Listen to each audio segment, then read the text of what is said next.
Riyad As-Salihin, The Gardens of the Righteous, by Imam Nawawi, produced by Respect Graduate School. Chapter 72, Quranic Verses, Conveying Good News and Congratulating People. Give the glad tidings to my servants, who, when they hear speech, follow the best of it, in the best way possible, and even seek what is better and straighter. Az-Zumar 39:17-18. Their Lord gives them glad tidings of mercy from Him, to bring unforeseen blessings, and His being pleased with them, and of gardens, wherein is everlasting bounty for them. At-Tawbah 9:21. Rejoice in the glad tidings of paradise which you have been promised. Fussilat 41:30. We gave him the glad tidings of a boy, who was to grow as one, mild and forbearing. As-Saffat 37:101. Our heavenly envoys came, in human form, to Abraham with glad tidings. Hud 1169. Hadith number 371. Narrated in Sahih al-Bukhari, Fadailu Sahaba. 5. Adab 119. Fitan 17. Sahih Muslim, Fadailu Sahaba 29. Abu Musa al-Ash'ari, may Allah be pleased with him, did wudu, ablution, in his house, and then went out and said, I will stay close to the Messenger of Allah.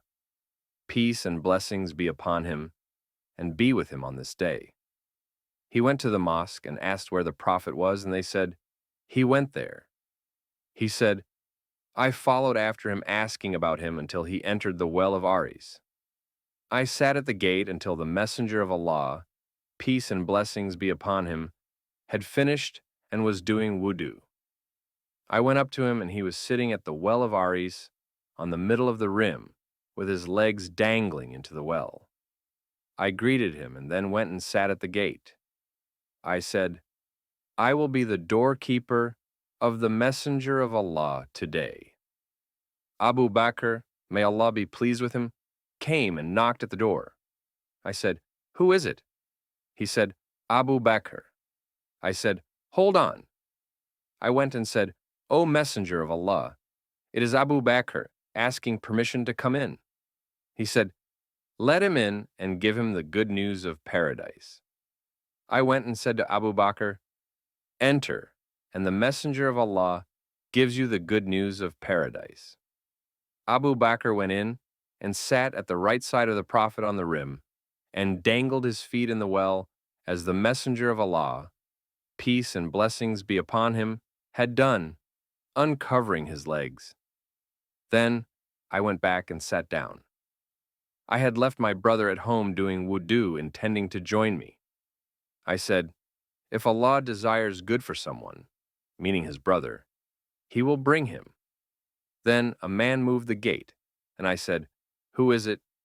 He said, Umar ibn al-Khattab. May Allah be pleased with him. I said, hold on. Then I went to the Messenger of Allah and greeted him and said, it is Umar asking permission to come in. He said, let him in and give him the good news of paradise.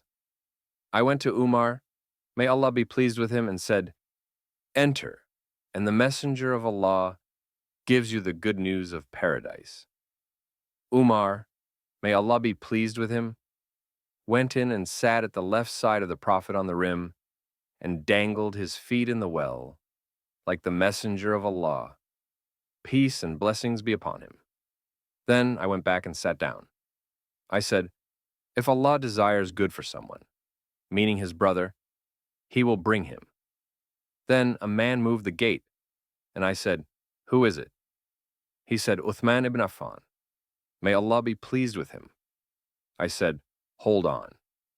Then I went to the Prophet, peace and blessings be upon him, and told him.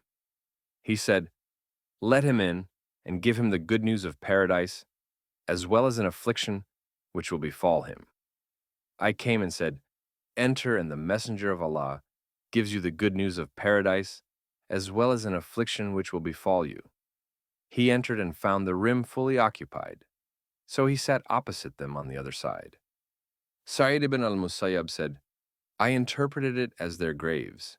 Hadith number 372, narrated in Sahih Muslim, Imam 192.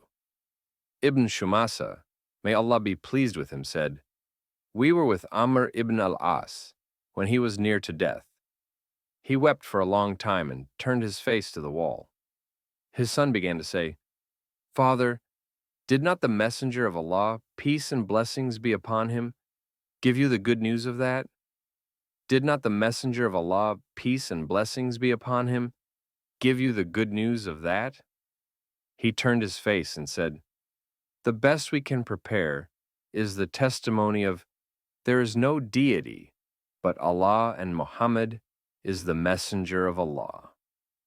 I have been through 3 stages. I remember when there was no one with greater enmity for the messenger of Allah, peace and blessings be upon him, than I, and I wanted nothing more than to have power over him, so I could kill him. If I had died in that state, I would have been one of the people of hell. When Allah put Islam into my heart, I came to the Prophet, peace and blessings be upon him, and said, 'Extend your right hand so that I can offer you allegiance.' He stretched out his right hand, and I withdrew my hand. He said, 'What is wrong, Amr?' I said, 'I want to make a condition.' He said, 'What is your condition?' I said, 'That I be forgiven.' He said, 'Do you not know that Islam wipes out everything before it, and that emigration wipes out everything before it, and that the pilgrimage wipes out everything before it? There was no one I loved more than the messenger of Allah, peace and blessings be upon him, and no one was more esteemed in my eyes than him. I could not look him full in the face out of respect for him. If I were to be asked to describe him, I would not be able to because I could not look him full in the face. If I had died in that state, I hope that I would have been one of the people of paradise. Then we were put in charge of things, and I do not know what my state is in respect of them. When I die, no female mourner or fire should accompany me. When you bury me, then throw the earth over me gently. Then stand around my grave for as long as it takes to slaughter a camel and divide its meat so that I can be comforted by you and see what answer I should make to the messengers, the angels Munkar and Nakir, of my Lord.